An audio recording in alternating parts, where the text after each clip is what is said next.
जय हिंद। देखिए, अमेरिकी राष्ट्रपति ट्रम्प पगला गया है। भयंकर भयंकर टैरिफ लगा रहा है, लेकिन उस सारे देशों को टैरिफ से छूट दे रहा है, चाइना से छूट नहीं दे रहा है। एक्चुअल ये कहानी है ट्रम्प के जवानी की। जब वो 2008 में ट्रम्प था, तो ट्रम्प टावर को लेकर वो चाइना गया था, तो बड़ी धोखा खाया था चाइना में, तो समझते हैं। ट्रम्प एक्चुअल में एक बिजनेसमैन है, और ये रियल इस्टेट के बिजनेस है। रियल इस्टेट मतलब बड़ी बड़ी बिल्डिंगें बनाना है और अपार्टमेंट लग्जरी बना के बेचना है। तो 2008 में इनका बिजनेस अच्छा अच्छा चल रहा था, लेकिन अमेरिका में मंदी आ गई। मंदी आने की वजह से जब भी कभी रिसेशन या मंदी आता है, तो बैंक्स लोन नहीं देती है। और अमूमन आप देखिएगा, लोग फ्लैट खरीदते हैं तो लोन लेकर कुछ पैसे दे देते हैं, कुछ लोन फाइनेंस करा देते हैं, गाड़ियां खरीदते हैं फाइनेंस करा देते हैं। आजकल लोग तो एसी फ्रिज कूलर भी लोग फाइनेंस खरीद के लेके आ जाते हैं। तो वो माइक्रो फाइनेंस भी आजकल आ गया, कुछ दिन में टूथब्रश भी मिल जाएगा फाइनेंस पे। तो 2008 में इतना भयंकर रिसेशन आया ना कि कोई फ्लैट वगैरह खरीद ही नहीं रहा था। तो ट्रम्प को चाहिए था कि एक ग्लोबल एक्सपेंशन करना, जहां पर बहुत तेजी से रियल इस्टेट बूम कर रहा हो। तो 2008 का दौर था जब चाइना में रियल इस्टेट बहुत तेजी से बूम कर रहा था, बड़ी बड़ी बिल्डिंगें बन रही थी। ग्वांगजाऊ, शेनजेंग, फूजान, वुहान, बीजिंग बहुत तेजी से विकसित हो रहे थे। तो ये ग्वांगजाऊ में सोचते हैं कि बड़े बड़े लग्जरी अपार्टमेंट बना के बेचेंगे। उस समय चाइना के जो राष्ट्रपति थे, वो थे हु जिनताओ, और प्रधानमंत्री थे बेन जियाबाओ। अभी राष्ट्रपति हैं सी जिनपिंग, और प्रधानमंत्री हैं ली कोकियांग। तो आगे समझते हैं हम लोग। तो इन्होंने ग्वांगजाऊ में बहुत सारा इन्वेस्टमेंट करने के लिए लगभग 130 बार आवेदन दिया। कोई ना कोई बहाना ढूंढकर 130 बार ट्रंप के आवेदन को एक्सेप्ट रिजेक्ट कर दिया गया। इस बात को लग गया ट्रंप को खराब, और ट्रंप उसके बाद इलेक्शन में लड़ा, और जब इलेक्शन जीता तभी से ये अमेर चाइना के खिलाफ है। कभी बोलता है कि कोरोना वायरस चाइना की देन है, कभी कहता है डब्ल्यूटीओ में, डब्ल्यूएचओ में चाइना रिश्वत दे देता है। तो हमेशा ये चाइना पे कुछ ना कुछ बोलते रहता है, ट्रेड वार कर देंगे, बर्बाद कर देंगे चाइना को। एकदम ननद भौजाई ऐसा लड़ते रहता है ये ट्रंप। तो ट्रंप आगे समझते हैं टेरिफ के बारे में, टेरिफ लगा दिया। देखिए, टेरिफ होता है कि जब हम कोई हमें सामान बेचेगा, तो उसे हम टेरिफ लगा देते हैं ताकि उसका सामान महंगा हो जाए। टेरिफ का एक सीधा सा हिसाब है, ताकि वो महंगा हो जाए। जैसे अभी देखिए टेरिफ क्या है हमारे यहाँ। इलेक्ट्रिक व्हीकल्स में महिंद्रा अच्छा काम कर रही है, टाटा अच्छा काम कर रही है। अगर अभी से हम लोग इलॉन मस्क की कंपनी को, इनकी जो कंपनी तस्ला है, इस तस्ला कंपनी को अगर हम इंडिया में एंट्री दे देंगे ना, तो भर गांव गांव तस्ला घूमने लगेगा सस्ता में। इसलिए हम लोग इसके ऊपर टेरिफ लगाते हैं 100%। अभी पगला जाता है, इसका तस्ला महंगा हो जाता है। तो महंगा जब हो जाता है तो कोई खरीदेगा नहीं, जिस वजह से भारत की महिंद्रा और टाटा जैसी इलेक्ट्रिक व्हीकल्स बढ़ेंगी। अब अगर कहता है कि भाई देखो, तुमको अगर तुम इंडिया में प्लांट लगा दोगे तो 30% लगाएंगे, तो इंडिया में प्लांट लगाएगा तो रोजगार भी मिल जाएगा। तो ये इस वजह से लगाया जाता है। अब जैसे भारत में सोयाबीन को देखिए, मध्य प्रदेश में सोयाबीन होता है, अमेरिका में खेत बहुत बड़े बड़े हैं, वहां पे सोयाबीन ज्यादा हो जाता है। तो अगर हम सोयाबीन पे टैक्स ना लगाएं, अमेरिका के सोयाबीन पे टैरिफ ना लगाएं, तो भारतीय किसानों का सोयाबीन जो होता है उससे सस्ता आ जाएगा अमेरिकी किसानों का सोयाबीन। इस वजह से भारतीय किसानों का सामान सस्ता हो मतलब उतना नहीं बिक पाएगा। धीरे धीरे वो किसान सोयाबीन उगाना छोड़ देंगे, 10-20 साल बाद वो टेक्नोलॉजी भूल जाएंगे, और जब कभी अमेरिका चाहेगा तो उस पर रोक लगाने के लिए तो रोक लगा देगा, हमारे यहाँ से सोयाबीन गायब हो जाएगा।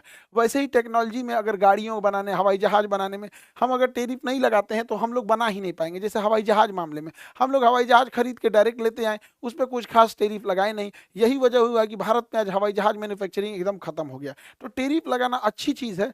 टैरिफ का दो ही मकसद होता है, अपनी टेक्नोलॉजी को बढ़ावा देना, और किसी भी दूसरे चीज़ों को सस्ते दाम पे एंट्री होने से रोकने के लिए। लेकिन ट्रंप जो है वो पगला गया है, एगो लिस्ट लेके आया, पीडीएफ लेके, और दन दन आदन पढ़ दिया कि इस देश पे इतना, इस देश पे इतना। भारत पे लगाया 26%, और दंदना के पढ़ दिया यहाँ पे टीपी लगाया हुआ था, टेलीप्रॉम्प्टम। टेलीप्रॉम्प्टम पे ही बड़े बड़े लोग पढ़ते हैं। यहाँ से इस पे देखते हैं, इस पे लिखा हुआ रहता है, इसके नीचे वो एक मिरर होता है, स्क्रीन होता है, वहीं से पढ़ देते हैं। टीपी बोलते हैं, टेलीप्रॉम्प्टम। यहाँ पे पढ़ दिया दंदना के। हद तो तब हुआ यहाँ पे, हर्ड और मैकडोनल्ड आइलैंड जो ऑस्ट्रेलिया के पास यहाँ पर है, यहाँ पे भी अमेरिका ने टैरिफ लगा दिया। और कहा कि यहाँ पे भी टैरिफ लगा देंगे, और यहाँ कोई रहता ही नहीं है। यहाँ केवल रहते हैं सब, तो पेंगुइन रहती है, सील मछली रहती है, पोलर बियर रहते हैं सब। तो बस यही सब रहते हैं सब वहां पे। ये सब का टैक्स देगा? सब बेचारा इहो टेंशन में है ट्रम्प से वजह से। टेंशन नहीं लो, तुमसे टैक्स कौन वसूलने आएगा यहाँ पे? लेकिन लगा दिया, इन लोग के ऊपर भी टैक्स लगा दिया। अब देखिए, सबसे ज्यादा अमेरिका जो है, डोनाल्ड ट्रम्प सबसे ज्यादा खपा है तो चाइना से, फादर ऑफ कोरोना से। ये चाइना के जो राष्ट्रपति और ट्रम्प के बीच में एकदम आमना सामना अब हो गया है। चाइना जो है, जैसे इधर ट्रम्प टैरिफ लगाते हैं उधर से चाइना भी लगा देता है। इंडिया पे तो 26% हुआ, इधर से ट्रम्प लगाते लगाते 245 पहुंच गए, तो चाइनो लगा दिया 245। हमको लगता है मोदी जी के दोस्ती का असर हो गया ट्रम्प को भी। अब की बार 400 पार है, तुम भी बस 400 पार कर देना। तुम भी काहे लिए यहीं रुक रहे हैं यहाँ पे, मोदी जी भी इतने के आसपास रुक गए। 400 हिलाओ, 400 एक कमर तोड़ दो फादर ऑफ कोरोना का। खैर, अब हम समझते हैं कि किस किस स्टेप से, इस स्टेप से, इतने लंबे टेरिफ के स्टेप से अमेरिका को कहाँ कहाँ फायदा होगा। देखिए, अमेरिका को फायदा कैसे होगा कि अमेरिका की जनसंख्या कम है और उसकी ज्यादातर जमीन उपजाऊ है। ज्यादातर जमीन उपजाऊ होने की वजह से जो अमेरिका है ये मक्का का उत्पादन, सोयाबीन का उत्पादन बहुत ज्यादा कर देता है और ये दूसरे देश को बेच देता है। वही चाइना की अधिकांश जन आबाद जमीन जो है बंजर है, पथरीली है, रेगिस्तान है, पर्वत पठार है, तो वो ज्यादा ना मक्का उगा पाता है ना ही सोयाबीन उगा पाता है। लेकिन यही मक्का और सोयाबीन को हम लोग दाना बना के सुअर को देते हैं। और चाइना में सबसे ज्यादा अगर किसी चीज का मीट खाया जाता है तो पोर्क यानी सुअर का मीट खाया जाता है। चाइना में 40 करोड़ सुअर रहते हैं सब, और इन्हीं सुअरों को मार के वो चाइना वाले खाते हैं सब। उनका यही, जैसे इंडिया में अगर नॉनवेज की बात करें सबसे ज्यादा चिकन चलता है, कहीं से भी इजीली जगह पे होटल वगैरह ढाबा पे कहीं मिल जाता है, वहीं वहाँ सुअर मिल जाता है।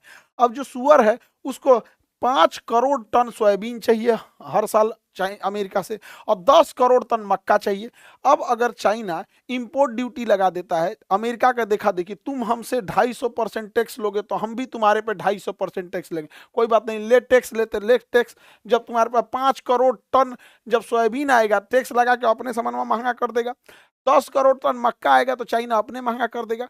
तो ये यहाँ पे गड़बड़ी हो जाती है। दूसरा, अमेरिका के पास एक ऐसी नब्ज है जिसे एनमीडिया कंपनी है। यह एनमीडिया कंपनी एक चिप बनाती है, H20 चिप। ये एनमीडिया कंपनी जो है, ये जो चिप बनाती है, यही चिप का यूज होता है आर्टिफिशियल इंटेलिजेंस में, और इसे केवल और केवल एनमीडिया कंपनी बनाती है। तो चाइना का जो आर्टिफिशियल इंटेलिजेंस है, एआई है, जो उसका डीप सीक है, ये सब धारा का धारा रह जाएगा। तो अमेरिका इस पर प्रतिबंध लगा दिया है, जिससे कि चाइना को थोड़ी सी दिक्कत आएगी। लेकिन चाइना ने क्या किया है, इस ट्रेड वार को बड़े अच्छे से सोशल मीडिया का यूज करके अपने फेवर में लिया है। जितने भी अमेरिका के लग्जरी ब्रांड थे जो बिना मतलब बेवकूफ बनाते थे, पराडा, गुची, डियोर, ये सब जितने भी बड़े बड़े, बर्बरी, लुई विटॉन्स, ये कंपनियां जो है पर्स बनाते थे, कोई लग्जरी कपड़ा बनाते थे। अब एगो पर्स बनैले है यहाँ पे, वो पर्स कितना का बेच रहा है, 3.5 लाख का पर्स, 3-3.5 लाख का पर्स है। और जबकि ये चाइना में बनता है, और चाइना में बन के बस इसके ऊपर जब इटली या फ्रांस का मोहर लग जाता है, और उस चाइना का कहना है कि भैया हम इसको 15-20 हजार में बना देंगे, इसी के ऊपर लेबल लगा के 2.5-3 लाख में क्यों खरीदोगे, डायरेक्ट हमसे खरीदो। और इन्होंने हर चीज को दिखा दिया कि कैसे कैसे है, डियोर का पर्स वगैरह। इससे क्या हुआ, फायदा क्या हुआ चाइना को, चाइना का टिकटॉक अभी भी अमेरिका में बैन नहीं है। याद करिए 2020 जब भारत में भी टिकटॉक था, ये जो शॉर्ट वीडियो घसाघस जो ऑनलाइन आप लोग ऑर्केस्ट्रा देखते हैं, इसे नचनियन सबको धनाधन घसका के, वो टिकटॉक ने ही सबसे पहले चालू किया था। टिकटॉक को देखा देखी फेसबुक आया और इंस्टाग्राम आया और यूट्यूब ने अपने शॉर्ट्स लाया, और भारत ने टिकटॉक को बैन कर दिया। लेकिन अमेरिका में टिकटॉक बैन नहीं है। इसी वजह से चाइनीज जो मैन्युफैक्चरर्स हैं सब, वो सब उस टिकटॉक पे वीडियो बना के दिखा रहे हैं सो कि देखो यहीं पे ये तुम्हारी 3 लाख का बैग है जो हमारे यहाँ 10 हजार में बन रहा है, तुम्हारे यहाँ 50 हजार का जूता है हमारे यहाँ 4 हजार में बन रहा है। तो यही सब चीजें कर रहे हैं। इसी पे गलती क्या हुआ, चाइना का विरोध करने के लिए व्हाइट हाउस से जो स्पोक पर्सन थी वो आके कहती है कि चाइनीज प्रोडक्ट का बाइकआउट कीजिए, जबकि ये चाइनीज कपड़ा पहनी हुई थी। तो चाइनीज सब इसको भी दिखा दिया था कि देखो ये सब हमारे ही यहाँ से बना हुआ है। इवन चाइना को बाइकआउट करने के लिए टी शर्ट छपाया गया कि बाइकआउट चाइना, वो भी दिखाया गया कि देखो ये टी शर्ट भी छप जो रहा है ना, बाइकआउट चाइना, ये भी चाइना में छप रहा है। तो चाइना मैन्युफैक्चरिंग हब बन चुका है। उसके पास सस्ते लेबर भी हैं, डिसिप्लिन्ड लेबर भी हैं, और स्किल्ड लेबर भी हैं। हमारे यहाँ क्या है, हमारे यहाँ लेबर सस्ते हैं, बट क्या है कि कोई नेता आके उनको भड़का देगा, वो भी अलग हो जाएंगे। स्किल्ड के मामले में उनकी गरीबी इतनी ज़्यादा है, कहाँ से स्किल्ड सीख पाए यहाँ, तो बड़ा ज़्यादा यूनियन बाजी है, ये सब चीज़ है। लेकिन चाइना में ये सब नहीं है। चाइना के पास, चाइना ने ये जो दवाइयों को प्रतिबंध लगाया है, तो बहुत सारी दवाइयाँ चाइना से अमेरिका में जाती है, वो महंगी हो जाएंगी। एक्चुअल में अमेरिका का हेल्थ सिस्टम बहुत महंगा है। अगर कोई अमेरिका में रहते होंगे और उनके पास इंश्योरेंस नहीं होगा तो बेचारे बिक जाएंगे इलाज कराते कराते, बहुत महंगा है यहाँ पे। चाइना से लेदर के सामान जाते हैं, चाइना से कपड़े जाते हैं। अब अमेरिका ने इस पर टेरिफ लगा दिया है, तो ये अमेरिका वालों को बहुत ही महंगे रेट पे पड़ेंगे। अभी से ही जितने इलेक्ट्रॉनिक आइटम है, चाहे ड्रोन है, कैमरा है, मोबाइल है, लैपटॉप है, कोई भी इलेक्ट्रॉनिक आइटम्स है उस पे चाइना की मोनोपोली है। इतना जल्दी अमेरिका टैरिफ लगाकर इन सारे चीज़ों को रोक तो देगा, लेकिन इससे चाइना अमेरिका के अंदर ही लोगों की महंगाई बढ़ने की वजह से दिक्कत आएगी। हालांकि कुछ समय तक अमेरिकी लोग इतने भी गरीब नहीं हैं, कुछ समय तक इसे झेल सकते हैं, लेकिन ज़्यादा समय तक झेलने के बाद उल्टा ये ट्रंप को भारी पड़ जाएगा। अभी देखिए इसी को विरोध दिखाते हुए शी जिनपिंग ने ट्रंप के इस स्टेटमेंट के विरोध में अमेरिका की एक कंपनी है बोइंग, ज्यादातर जहाज इंडिया में ना दो ही कंपनी की दिखेगी, बोइंग की मिलेगी या तो एयरबस की मिलेगी। यूरोपीय कंपनी की है एयरबस, फ्रांस के टूलूज में बनता है। अमेरिका में है बोइंग।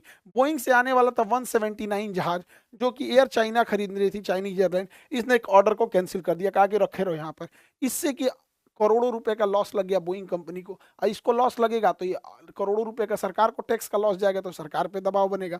इसने कहा कि भाई हम नहीं लेंगे, फिलहाल हम इसके लिए यूरोप से ले लेंगे, यूरोप का एयरबस ले लेंगे। लेकिन चाइना यही नहीं रुका है, वो अपने तत्काल जरूरतों को पूरा करने के लिए बोइंग को नकार कर एयरबस पे जाके शिफ्ट हो रहा है। एयरबस जो कि यूरोपीय कंपनी है, लेकिन चाइना इससे आगे निकलेगा। वो ना बोइंग का जहाज लेगा ना वो एयरबस का लेगा। चाइना अपना बना रहा है C919। C91 चाइना का जहाज है, बहुत बेहतरीन है और अच्छे से ट्रायल करके चाइना ने बना ही लिया है। और साथ ही रसिया ने भी बनाया है MC21, ये भी जहाज है। तो फ्यूचर में चाइना अपना मेड यूज रखेगा और कुछ रशियन जहाजों को रखेगा। ये और भी बेहतर है MC21, ये बहुत ज़्यादा चौड़ा है, कंफर्टेबल है। इस सब में तो लगता है मुर्गी दरबा में घुसा दिया है। तो चाइना जो है वो इकोनॉमिकल वार वैसे ही लड़ता है जैसे जमीनी लड़ाई पर इजराइल लड़ता है। इजराइल की नीति है तुम थोड़ा सा मारो, हम तुमको घर घुस घुस के मारेंगे।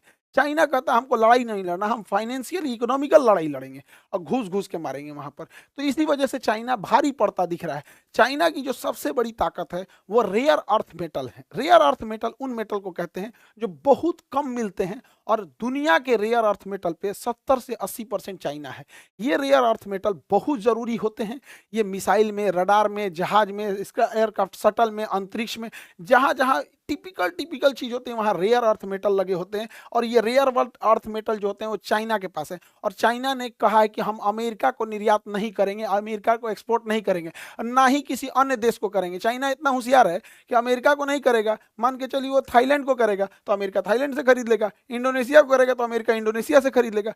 तो चाइना ने कहा कि रुक, तुम ज्यादा उड़ता है अपनी मिसाइल, जहाज, हेलीकॉप्टर, अंतरिक्ष, टेस्ला मोटर्स, स्पेस एक्स पे ना ले, तुमको रेयर अर्थ मेटल नहीं देंगे और बाकी किसी को देश को भी नहीं देंगे, ताकि उसको पता चले, ताकि तुम अमेरिका पहुंचा सको। और ये चाइना की सबसे बड़ी ताकत है, रेयर अर्थ मेटल। सैटेलाइट में भी रेयर अर्थ मेटल यूज होता है, कोई शटल भेजने में, कोई अंतरिक्ष एंटीना के लिए भी ये रेयर अर्थ मेटल कुछ कुछ होते हैं जो बहुत जरूरी होते हैं। भारत में रेयर अर्थ मेटल ज्यादातर हम लोग को अरुणाचल प्रदेश से मिलता है। अब जैसे देखिए सुपर कंप्यूटर हो गया, इसमें भी चाहिए रेयर अर्थ मेटल। इसी सुपर कंप्यूटर की मदद से बड़े बड़े जो बड़े स्काई स्क्रेपर्स बिल्डिंग होते हैं उनका स्टेबिलिटी टेस्ट होता है, लोड टेस्ट होता है, उनकी डिजाइन टेस्ट की जाती है। इवन यही सुपर कंप्यूटर है जो चक्रवात और सुनामी जैसे चीजों की बहुत पहले भविष्यवाणी कर देते हैं। और चाइना इन सुपर कंप्यूटर में लगने वाले रेयर अर्थ मेटल और सिलिकॉन जैसे चिप्स को देने से मना कर दिया है, जिससे कि इसकी इस विकास में भी धीमा आएगी। हालांकि रेयर अर्थ मेटल का यूज बड़े पैमाने पर डिफेंस इंडस्ट्रीज में होता है, जैसे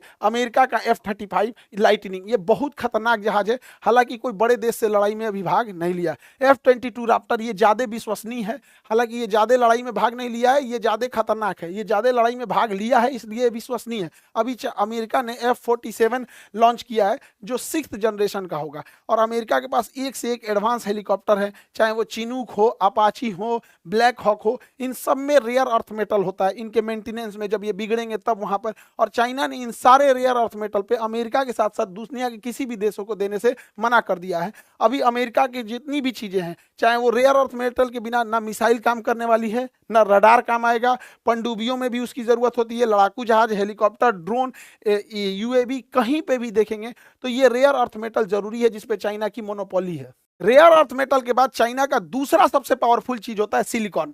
सिलिकॉन दुनिया में सबसे बड़ा सिलिकॉन उत्पादन में चाइना और ताइवान आते हैं। तो सिलिकॉन के मामले में चाइना बहुत आगे है। सिलिकॉन की मदद से ही हम इंटीग्रेटेड सर्किट आईसी चिप बनाते हैं, कंप्यूटर का कोर बनाते हैं, कोई भी पीसीबी बोर्ड बनाते हैं। इलेक्ट्रॉनिक आइटम्स बिना सिलिकॉन के नहीं बन सकता, इसमें भी चाइना की पूरी तरह से मोनोपोली है। ग्रेफाइट के मामले में चाइना पूरी दबदबा रखता है। ग्रेफाइट का यूज हम लोग स्नेहा के रूप में, रूब्रिकेंट के रूप में करते हैं मशीनों में घिसावट को रोकने के लिए। जैसे हम कैरम बोर्ड में खेलते हैं, घिसने लगता है तो पाउडर छिड़क देते हैं, जिस वजह से वो फिसलता है। हालांकि इस पे ये ग्रेफाइट छिड़कते तो और अच्छा से फिसलता है, लेकिन करिया हो जाता, दिखबे नहीं करता।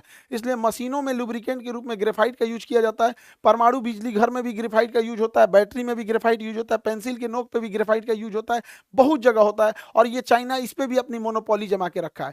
जब ये जो ट्रेड वॉर चल रहा है ना, इस ट्रेड वॉर में बहुत घाटा होने वाला है अमेरिका को। ये बेवकूफ को समझ में नहीं आ रहा है, ट्रंप को। तुम नहीं पढ़ा है, तुमको कहां से पढ़ा है, देख सुन इसको पढ़। आरसीईपी, आरसीईपी ये चाइना का ब्रह्मास्त्र है, चाइना का ब्रह्मास्त्र है। Regional comprehensive economic partnership, regional comprehensive economic partnership ये क्या कहता है कि ये लोग आपस में व्यापार कर लेंगे। इसमें टोटल 15 देश आते हैं। अभी बांग्लादेश और श्रीलंका भी आने के लिए बोला है। 15 देश में कौन कौन आते हैं, यहां से उठाएंगे ये सब। और इसमें जापान और कोरिया और चाइना, ये सारे देश आते हैं। ये आपस में व्यापार कर सकते हैं। ऐसे व्यापार करेंगे जैसे कोई राजस्थान का व्यक्ति मध्य प्रदेश में सामान बेचना चाहता है तो उसे कोई दिक्कत नहीं होता है। लेकिन वही राजस्थान का व्यक्ति जब पाकिस्तान में बेचना चाहता है तो प्रॉब्लम्स आएगी, क्योंकि कस्टम चाहिए, सारा चीजें बहुत पेपर वर्क करना पड़ता है। तो आरसीईपी में कहता है कि हम जो 15 देश हैं, हम ये 15 देश आपस में किसी भी तरह का हम लोग ये सब चीजें नहीं लेंगे। चाइना का कोई भी सामान इजिली थाईलैंड चला जाएगा, इजिली वियतनाम चला जाएगा, म्यांमार चला जाएगा, Singapore, Indonesia, even Australia, Japan चला जाएगा, कोरिया चला जाएगा। तो ये आरसीईपी है सब। सोचिए, इससे अमेरिका को बहुत टेंशन है, क्योंकि अमेरिका ने टेरिफ लगा दिया 245%।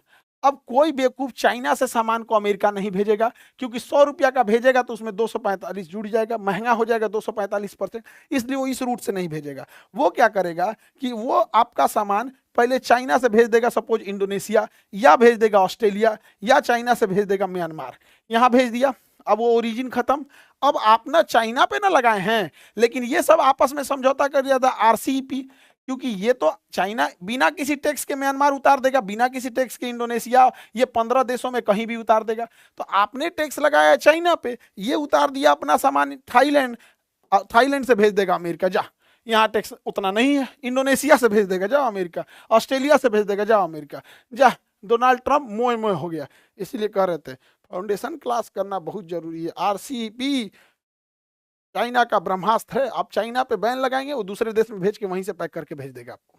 अगर ये ट्रेड वॉर ऐसे ही चलते रहा तो डोनाल्ड ट्रंप को बहुत घाटा होने वाला है। वहां अनएम्प्लॉयमेंट बढ़ जाएगा, महंगाई धीरे धीरे बढ़कर एक आम आदमी को भी परेशान करने लगेगी। और जब महंगाई बढ़ती है तो लोग खर्च कम करने लगते हैं, और लग्जरी गाड़ियां, लग्जरी आइटम्स के बदौलत जो अमेरिका की इकोनॉमी चल रही है वो एक दिन ध्वस्त हो जाएगी। और ऐसे ही रहा तो चाइना की BYD अभी भी इलॉन मस्क की तस्ला से आगे है। अब ये तस्ला ज़्यादा दिन दिखेगा नहीं, ऑलरेडी तस्ला का सेल डाउन हो गया। और अभी भी देख रहे होंगे चुनाव के टाइम इलॉन मस्क बड़ा ट्रंप का साथ दे रहा था, अभी थोड़े से मिजाज इनके बदले बदले से लग रहे हैं, क्योंकि इनको भी समझ में आ गया है कि भाई हमारा तस्ला घाटे में चल जाएगा। अमेरिका क्या करेगा, धीरे धीरे गीदड़ भभकी दिखाएगा कि लोग उससे नेगोशिएट करें, लेकिन वो कुछ ना कुछ ऐसा करेगा, जैसे इलेक्ट्रॉनिक्स आइटम चाइना से ले आना जरूरी है तो कह देगा कि इस पे हम टैक्स नहीं लेंगे। मतलब हम लेंगे, दिखाने के लिए लेंगे भी, उस चीज़ों पे लगा देंगे जो बहुत कम आता है। जैसे अपने घर में तेज पत्ता कम आता है, या ब्रश करने वाला टूथपेस्ट बहुत कम आता है, तो उस पर टैक्स ज़्यादा लगा दो। डेली खरीद के आता है सब्जी, आटा, दाल, चावल, इस पे टैक्स कम कर दो। वही अमेरिका भी करेगा कि इलेक्ट्रॉनिक्स चीज़ों पे अपना ये टेरिफ को कम कर देगा। जब से डोनाल्ड ट्रंप ने ये टेरिफ वाला चीज़ खेला है, चाइना की फैक्ट्री दिन रात काम कर रही हैं और उत्पादन को बढ़ा रही हैं। जितना उत्पादन बढ़ेगा फैक्ट्रीज में होगा, ग्रॉस डोमेस्टिक प्रोडक्ट बढ़ेगा और चाइना की जीडीपी बढ़ेगी। चाइना की जीडीपी ग्रोथ रेट बढ़ गया है आफ्टर द टेरिफ। इसका कारण क्या है, चाइना ने सीधा सोच रखा है कि हम डंपिंग करेंगे और ट्रेड डिफिसिट जाए भाड़ में।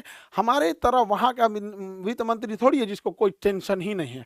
आपसे क्या ही बोले, खैर हम इनसे क्या बोलेंगे अब जीएसटी यूएसटी कुछ पता नहीं क्या बोला। ट्रेड डिफिसिट समझिए, आप लोग को बोल सकते हैं, इनको नहीं बोलेंगे। ट्रेड डिफिसिट क्या होता है? अगर हम ट्रेड डिफिसिट को ऐसे समझें कि हम चाइना को 100 रुपये का सामान बेचे, तो हमने निर्यात किया 100 रुपये का और चाइना ने हमें बेच दिया 500 रुपये का, तो भारी पड़ गया चाइना। तो चाइना बेचा 500 का, हम बेचे उसको 100 का, तो हमको ट्रेड डेफिसिट घाटा लग रहा है 400 रुपये का। अब समझिए चाइना क्या करता है, हम लोग चाइना को बहुत कम सामान बेच पाते हैं। हम लोग चाइना से मंगाते हैं 113 बिलियन डॉलर का और बेच पाते हैं महज 14 बिलियन डॉलर का। सोच सकते हैं, लगभग हमारा ट्रेड डिफिसिट व्यापार घाटा 100 बिलियन डॉलर का है। 100 बिलियन डॉलर का घाटा है। बहुत शर्मनाक चीज है हम लोगों के लिए। चाइना का कहना है कि ठीक है इंडिया, आप भी अपना एक्सपोर्ट बढ़ा लीजिए, आप भी बेचिए हमारे यहाँ कुछ, आइए बेचिए। हम लोग कुछ बेचिए नहीं पाते हैं चाइना में। क्या लगता है हमारे यहाँ फिनिशिंग गुड चाइना से अच्छे और चाइना से सस्ते हैं? नहीं है। वहाँ के इंजीनियरों ने, वहाँ के लोगों ने बहुत डेवलप किया। हम लोग कुछ बेचिए नहीं पा रहे हैं। हम लोग क्या बेच रहे हैं? तो चावल बेच रहे हैं, नेचुरल चीज़ें जो उगा रहे हैं वो सब बेच रहे हैं। इलेक्ट्रॉनिक आइटम तो हम बेच नहीं पाएंगे। ये तो हाल हो गया है हम लोग का। क्या बेचे? इडली डोसा सांभर, वो तो बेच दिया अपना। चाउमीन बर्गर मोमो डिमसम दुकुन चीज ले आके बेच दिया यहाँ पे। तो होता है यहाँ पे। अभी समझिए, अभी भारत को और लगने वाला है घाटा। घाटा क्यों लगने वाला है? क्योंकि चाइना पे बढ़ गया है टैरिफ। अब चाइना यहाँ पर बेच नहीं पाएगा, तो अमेरिकी व्यापारी क्या करेंगे? सब भारतीय व्यापारियों से टाई अप करेंगे और चाइना से सामान अब आएगा इंडिया, और इंडिया से फिर जाएगा अमेरिका। इंडिया से फिर जाएगा अमेरिका। इससे तो जो भारत के कुछ व्यापारी हैं उनको फायदा होगा कि भैया वो सस्ता में खरीदेंगे, कुछ मार्जिन रख के अमेरिका को बेच देंगे। और अमेरिका में जो व्यापारी बिजनेसमैन है वो भी हो जाएगा कि भैया कौन जाएगा 245% देने का, इधर से ले लेते हैं 20-25% पे यहाँ से। लेकिन जो भारत का इंपोर्ट है वो तो और बढ़ जाएगा। इंपोर्ट बढ़ेगा, हम लोग एक्सपोर्ट कर ही नहीं पा रहे हैं, तो हमारा जो ट्रेड डिफिसिट है वो और बढ़ जाएगा। अब ये ट्रेड डिफिसिट 120-130 बिलियन डॉलर चल जाएगा, तो यकीन मानिए कि अगर जिम्मेदार, पता नहीं अब मैडम को ट्रेड डिफिसिट के बारे में वित्त मंत्रालय वाले अधिकारी बताए हैं सब कि नहीं बताए हैं सब, लेकिन मैडम बहुत खराब चीज होता है। Trade deficit is not good for our country, और भी इतना भयानक ट्रेड डिफिसिट। देखिए, जब से अमेरिका और चाइना का ट्रेड वॉर चल रहा था, पूरी दुनिया एक स्ट्रेटजी पे काम कर रही थी, चाइना प्लस वन स्ट्रेटजी। यानी अपनी एक फैक्ट्री चाइना में भी रखो और एक फैक्ट्री चाइना से बाहर रखो। इस मामले में सबसे अच्छा जो जगह आता है वो इंडिया आता है, क्योंकि इंडिया में लेबर बहुत सस्ते मिलते हैं। खुद इंडिया का मार्केट इतना बड़ा है कि अगर वो लोग यहाँ बनाते हैं तो यहीं पे बहुत सारी चीज़ों को बेच लेंगे। तो इसे कहता है चाइना प्लस वन स्ट्रेटजी। इसमें इंडिया को काम करना चाहिए। हालांकि पुतिन को देखेंगे, ट्रंप को, कि ट्रंप पुतिन के काफी करीब जा रहे हैं। वो यूक्रेन वॉर को एकदम डाइल्यूट कर दिए और यूक्रेन वॉर एकदम लगभग खत्म होने के कगार पे, क्योंकि ट्रंप चाहते हैं कि पुतिन जो है चाइना के करीब ना जा सके। और ये आपस में ग्लोबल जो इंटरनेशनल रिलेशन होता है, इसमें कोई परमानेंट दोस्त कोई परमानेंट दुश्मन नहीं होता है। अब ये जो ट्रंप हैं, इनके तो मंशा पे भी हमें संदेह होता है। हमको कभी कभी लगता है कि ये जानबूझ के टैरिफ बढ़ाएं जिससे कि शेयर बाजार धड़ाम से नीचे गिर जाए, कोई चीजें एकदम सस्ती हो जाए, धड़ाम से क्या हो जाए, एकदम सस्ती हो जाए। उसके बाद कह देते हैं कि नहीं नहीं 90 दिन की छूट दे देते हैं, अभी किसी पे ये लागू नहीं होगा, 90 दिन की छूट दे देते हैं, बस चाइना पे ये लागू रहेगा। तुरंत शेयर मार्केट बढ़ जाता है। और शेयर मार्केट बढ़ने से पहले ये कहते हैं कि अभी खरीद लो शेयर मार्केट, बहुत आराम से हो जाएगा। अभी बहुत लोगों को बुझा नहीं रहा होगा, तो धड़ाम से गिरा ही धड़ाम से उड़ गया। इसमें क्या हुआ? एक नॉर्मल एग्जांपल देके समझाते हैं आपको। ये हाईवे है, देखिए ये हाईवे है, हमको ये जमीन खरीदनी है। सपोज कीजिए ये जमीन खरीदनी है। अब कैसे खरीदा जाए? खरीद के बेच के निकल जाना है, तो हल्ला कर देंगे कि यहाँ शमशान घाट खुलने जा रहा है, शमशान घाट। अब जैसे ये हल्ला होगा ना कि यहाँ शमशान घाट खुलने जा रहा है, जमीन की प्राइस धड़ाम से नीचे गिर जाएगी। शमशान घाट खुलने जा रहा है तो यहाँ जमीन की प्राइस क्या हो जाएगी? धड़ाम से नीचे गिर। जैसे गिरेगी तो हम ये जमीन खरीद लेंगे, जमीन खरीद लेंगे। बाद में कहेंगे शमशान घाट कैंसिल, शमशान घाट कैंसिल। अब जमीन का रेट तो वापस आ गया। अब क्या करेंगे? हम इसमें एगो कोनो फ्लैटवा बिचवा में एगो कोई कहीं एगो फ्लैट अमिताभ बच्चन को दे देंगे फ्री में, कि लीजिए आप ये चाबी लीजिए, ये वाला आपका एरिया हो गया। अब क्या करेंगे? बाकी प्लॉट को बेचेंगे। अरे आके रहो ना जी, यहाँ फ्लैट में खरीदो, ये करोड़ों का खरीदो ना, ये अमिताभ बच्चन के पड़ोसी कहलाओगे, ये हुआ तो ये जो फ्लैट बिकना चाहिए 3 गुना दाम पे बिक जाएगा। उसके बाद अमिताभ बच्चन साहब को कहेंगे कि बेच के जाना है तो जाइए, रहना है तो रहिए, वो समझे यहाँ पे निकल गया। ऐसे शेयर बाजार होता है, परसेप्शन का खेल है। हालांकि कोई जरूरी नहीं कि शेयर बाजार केवल ऐसे हो, एक आम इंसान को समझने के लिए बताए हैं कि कब जब संभावना दिखती है कि ये चीज फ्यूचर में जा सकता है तो उसकी बिना मतलब वैल्यू बढ़ जाती है, और वो संभावना दिखती है खत्म हो गया तो घट जाती है। जैसे जमीन, क्या मतलब बनता है, कोई जमीन महंगा पे महंगा हुए जा रहा है, कोई सस्ता पे सस्ता हुए जा रहा है, तो हमको तो ट्रंप के मंशा पे भी डाउट होता है क्या कर रहा है। इधर जैसे ट्रंप ने अनाउंस किया भारत पे भी 26% टैक्स, तो यह एप्पल कंपनी जो चेन्नई में अपना मैन्युफैक्चरिंग करती थी, इसने सोचा कि एक काम करते हैं, जल्दी जल्दी इसको पहले अमेरिका में भेज देते हैं, कहीं ये महंगा मत हो जाए, बिना मतलब 26% एक्स्ट्रा क्यों देंगे। तो इसने ग्रीन कॉरिडोर बनाया, आईफोन ने। ग्रीन कॉरिडोर में गाड़ियों को रास्ता दिया जाता है, अमूमन यह किसी वीआईपी के लिए या फिर बहुत इमरजेंसी में, कोई मेडिकल इमरजेंसी होता है तब ग्रीन कॉरिडोर बनाया जाता है। ग्रीन कॉरिडोर में पूरी सारी सड़कें खाली करा देती हैं और ग्रीन कॉरिडोर बना के, और उस जहाज में भर भर के लेके गए थे लोग यहाँ पर, और यहाँ पर 600 टन, सोचिए 600 टन आईफोन ले गए, यानी 15 लाख यहाँ से आईफोन को अमेरिका ले गए हैं लोग। 6 अलग अलग जहाजों में 100 टन भर के 6 अलग अलग जहाजों में लेके फ्लाइट यहाँ से उड़ गया है। जिस चेन्नई एयरपोर्ट पे कस्टम क्लियरेंस में 30 घंटे लगता था, आईफोन ने उसे 6 घंटे में करवा के और तुरंत वहां से उड़ान भर दिया। क्योंकि टेरिफ लगने से पहले अगर आप देश की सीमा छोड़ चुके हैं तो उस पर टेरिफ नहीं लगता है, क्योंकि आईफोन और एप्पल को पता नहीं था कि ट्रंप इतना जल्दी ये हो जाएगा, और उन लोगों ने आनंद फानन में आके तुरंत लेके उड़ गए सब। जब उड़ गए सब वहां उतरे सब तो पता चला अभी 10 दिन की छूट है, फिर पता चला कि अभी 90 दिन की छूट है। अभी डेली टेस्ट क्वेश्चन का जो है 22 अप्रैल से चालू हो जाएगा। Daily test 50 question with discussion आप लोग के लिए, क्योंकि एग्जाम इधर सब पास पास में है। और एएलपी का बैच जो होगा वो 24 तारीख से स्टार्ट हो जाएगा। पिछली साल जो हम लोग स्टार्ट किए थे नीट और जेई, तो ऐसा लगता था कि रिजल्ट आएगा कि नहीं आएगा। अभी जेई मेंस का रिजल्ट आया है। इन लोग जो एडवांस की तैयारी कर रहे हैं उनकी शुभकामनाएं, जिनका मेंस हो गया उनको भी ढेर सारी शुभकामनाएं। इन ऐसे होनहार बच्चे जो थे अभी आए थे उन लोग का रिजल्ट हो गया यहाँ पे। बड़ा खुशी हो रहा था इन लोगों से मिलकर कि पिछले साल हम लोग जब शुरू किए थे तो नहीं लगा था कि एक साथ इतने बच्चे आ जाएंगे। अभी तो कुछ ही बच्चे थे जो पटना में थे, कुछ बच्चे ऑनलाइन थे, कुछ बच्चे अभी मेन एडवांस की तैयारी में हैं। तो बहुत जल्दी रिजल्ट आ रहा है, और नीट में भी इसी तरह से रिजल्ट आएगा। बहुत खुशी हुई। अब आप लोगों को कोटा जाने की जरूरत नहीं है, यहीं बैठ के पढ़ाई कीजिए बेस्ट फैकल्टी के साथ एट मिनिमम फीस, कोई क्वालिटी से कंप्रोमाइज नहीं। आई होप आप सारे टॉपिक समझ गए होंगे। मिलेंगे नेक्स्ट क्लास में। जय हिंद।